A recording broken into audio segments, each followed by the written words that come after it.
Hey everybody, it's Jason Blaha here, and today I want to talk to you guys a little bit about the importance of learning to love and to focus on the exercises, the basic exercises that we are not good at or that we know are a weak link for us. Now, when anyone asks me what my favorite exercise is, I think every one of you could guess what it is. It's the deadlift. It's the deadlift. I don't ever cut the deadlift out of my training. No matter what's going on in my training, like even earlier this year, I spent most of the year focusing on overhead pressing of different types, variations of overhead press, chin-ups, and the deadlift. I did a lot of deadlifting. I didn't miss deadlifting sessions. In fact, some weeks I was doing 2 heavy deadlift sessions every week. Why? Because I wasn't squatting and I can get away with it. It's mostly overhead pressing and deadlifting. Now, accordingly, now that I've returned to squatting and benching, since I'm not gaining weight, I'm not bulking, my bench is terrible now. My bench is my weakest exercise. I can look at any of those charts out there. My bench is my weakest exercise. Now, all this time I have felt like, for me personally, that my overhead press was the weakest, and I worked on it and improved it, and I think we were all surprised. A lot of people was. Like even me, when I put those photos up of me in a tank top at the gym, I was surprised how big my shoulder girdle had gotten. Like I didn't realize that. I was completely unaware of that. My overhead press, according to all the charts, is way ahead of my bench press right now. Now, some people are going to say, well, what are we talking about? Are you talking about strength? Are we talking about aesthetics? And I'm going to ask you, does it really matter? Because if a person, first of all, says, I want to be really strong, I want to be brutally strong, I want to be all around strong and athletic, you better not be weak at any basic exercise. You better not be weak at rows. You better not be weak at the overhead press. We're not just talking about squat, bench, and deadlift. I mean, squat, bench, and deadlift are going to be foundations of your strength.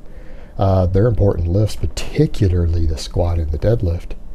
Particularly the squat and the deadlift for overall strength. But all these other things matter too. You need to be strong at different things. You need to be able to do a strong squat. You need to be strong at a hip hinge, a vertical press, a horizontal press, a vertical pull, a horizontal pull.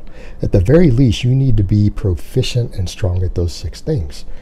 Now, that's purely from strength and athleticism, because we need to remember there too, a weak link in your strength not only is a weakness in terms of overall strength, but it can create muscle imbalances. It create higher injury rates, meaning glaring weaknesses that exist for whatever reason. They could exist because we didn't train them properly. We haven't trained a range of motion. We might not even have mobility through a certain plane because we don't train it under load, at least not effectively. At least not effectively. And that can predispose us to higher risk of injury when training, higher risk of injury when performing. And I don't care, performing is a general term. Whatever you happen to perform in. This is inclusive of all athletes and even, in some cases, recreational fitness enthusiasts. It's true across the board. And the only way to get better at what you're weak at is to actually work on it. Now, we get over to the aesthetics thing, and we kind of go back to the other point I made. People do what they're good at. People learn to love what they're good at, because when you're good at something, you want to do more of it. And when you're bad at something, you don't want to do a lot of it. And that creates enormous strength imbalances.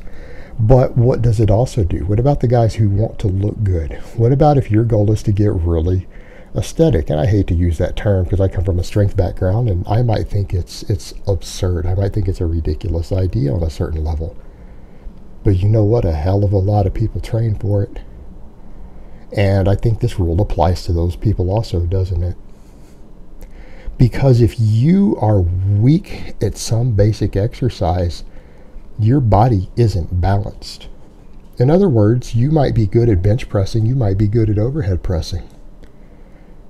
You might even have a decent squat, but what if you're bad at all pulling? You don't have an impressive weighted chin up, you don't have an impressive barbell row, you don't have an impressive deadlift. Those guys don't have a back. And there's a whole lot of those guys out there, and everyone knows that their back isn't well developed. They don't have that V-taper they want. They don't have that back thickness because they suck at these basic exercises. And people would say, well, they have some back. Well, they might have some back, but it's oftentimes not proportionate. And people misunderstood what I said about that with Rich Piana sometime. I said his back was not proportionate. It wasn't. It's because the guy doesn't deadlift or row heavy. He doesn't have any strength. Didn't, past tense, in that area. That left him with a back that was very underdeveloped in proportion to the rest of his body. It was very underdeveloped in proportion. At least in the more recent years. I don't know, maybe when he was younger it might have been different. But that's a perfect example. But we could use that with a lot of even more fitness types. And as far as a lot of these fitness types go, that's a perfect example. That is a very perfect example of a very common weakness you see in guys who train just to have even that fitness look. Right? You guys know that look I'm talking about. The aesthetic, athletic look. I think that's a good way to describe it. Fitness look. A lot of those guys, because they want chest and shoulders, they understand they need to get strong at the bench press and oftentimes the overhead press. Usually the bench, and that usually handles a fair amount of their shoulder development starting, gets their chest grown, but it also gives them bigger triceps, right? And they all train triceps anyway, so that doesn't end up lagging. They do a ton of biceps, so their biceps grow even if their back is lagging. Normally your back work would contribute enormously to their biceps, but they just do a ton of bicep work and skip the back. And maybe they even squat because they realize they need some legs. They need some legs to look good. They don't want to be that guy who doesn't train legs. But then they turn around and you look at them from behind and they have oftentimes almost no back. And maybe all they do for their back is a little bit of machine work. They don't have hamstrings. They don't have lats. You know, they don't have any of those things because they don't do heavy rows. They don't do heavy pull-ups, chin-ups with weight. They don't deadlift, and so they end up with a lot of those areas lagging. And they look good from the front, the show muscles, but the go muscles when they turn around from behind aren't there. And it's very common because they don't see those in the mirror. But aesthetically, it's missing. It's incomplete. It's incomplete. And either of these situations you find yourself in, and I just gave the most common examples. They could be other body parts. They could be other lifts involved, absolutely. But the point is, when you know that you have a weakness, what is it that a lot of us like to do? We just avoid it. Now, in my case, I know my bench press is my worst lift. And I do not enjoy bench pressing. But I have to accept the fact that overall well-rounded development, I probably need it. And since I'm weaker at it, I know I'm disproportionate. Now, a lot of guys will go, I don't know, your chest looks pretty big. Yeah, my chest is big because I have a big rib cage. When I bench press these days, where I feel it the most is my chest. I know that my chest is a big weak link in my bench press. I really need to add another inch of meat to my pecs if I want my bench press to improve. I have to accept that. And even though I don't like the bench press right now, I really dislike it. I dislike the lift. But you know what? I go to tell myself every day when I get to the gym for my bench day that I love the bench press. That I don't hate it. And even though the deadlift is my favorite exercise, I know if I beat my deadlift up too much, that's why I only do 7 sets with moderate weight on my deadlift day. I don't push that hard on it. I'm not pushing for progression like my other lifts because I know that'll interfere with my recovery. So I tell myself that I love the bench press because I know I need to work on that the most.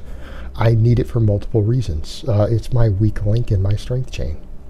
It needs to be fixed. Now, my squat needs to work too, but my squat comes up easy. You know, a lot of people are like, well, it's going to take you a while. It'll take me a while to get my squat back or I want it, but my squat will come easy to me.